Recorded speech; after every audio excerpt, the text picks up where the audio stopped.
হাজার বছর ধরে যা মানুষের কাছে আভিজাত্য এবং নিরাপত্তার প্রতীক। কিন্তু কল্পনা করুন তো, যদি কাল সকালে ঘুম থেকে উঠে শোনেন আন্তর্জাতিক বাজারে সোনার দাম অবিশ্বাস্যভাবে ধসে পড়েছে। যে সোনাকে আমরা সেফ হ্যাভেন বা বিপদের বন্ধু মনে করি, তার দাম পড়ে গেলে কি কেবল গয়না ব্যবসায়ীরাই ক্ষতিগ্রস্ত হবে, নাকি ধসে পড়বে পুরো বিশ্ব অর্থনীতি? আজকের পর্বে আমরা এই কাল্পনিক কিন্তু রোমাঞ্চকর পরিস্থিতির গভীরে যাব। সবার আগে ধাক্কাটা লাগবে বিশ্বের বড় বড় কেন্দ্রীয় ব্যাংকগুলোর গায়ে। আপনি কি জানেন, আমেরিকা, জার্মানি কিংবা ভারতের মতো দেশগুলো তাদের রিজার্ভের বিশাল একটি অংশ সোনায় রাখে?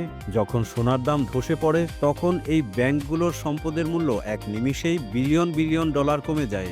এর ফলে দেশের মুদ্রার মান দুর্বল হয়ে পড়ে এবং আমদানিকৃত পণ্যের দাম আকাশচুম্বী হতে পারে। অর্থাৎ সোনার দাম কমলে আপনার পকেটে থাকা টাকার শক্তিও কমে যেতে পারে।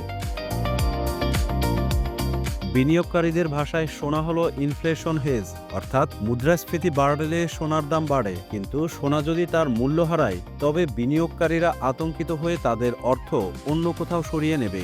সাধারণত দেখা যায় সোনার দাম কমলে মার্কিন ডলার দানবীয় শক্তিশালী হয়ে ওঠে। এর ফলে উন্নয়নশীল দেশগুলোর ওপর ঋণের বোঝা বাড়ে। অন্যদিকে শেয়ার বাজারেও দেখা দিতে পারে অস্থিরতা, কারণ বড় বড় কোম্পানিগুলো তখন তাদের মূলধন নিয়ে দুশ্চিন্তায় পড়ে যায়।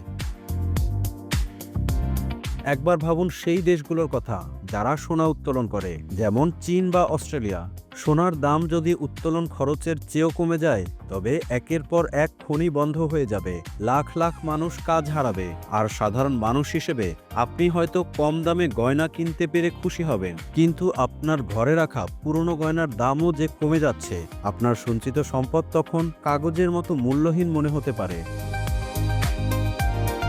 সোনার দাম ধসে পড়া মানে কেবল একটি ধাতুর দাম কমা নয়, এটি বিশ্ব অর্থনৈতিক ব্যবস্থার ওপর মানুষের আস্থা হারিয়ে ফেলার লক্ষণ।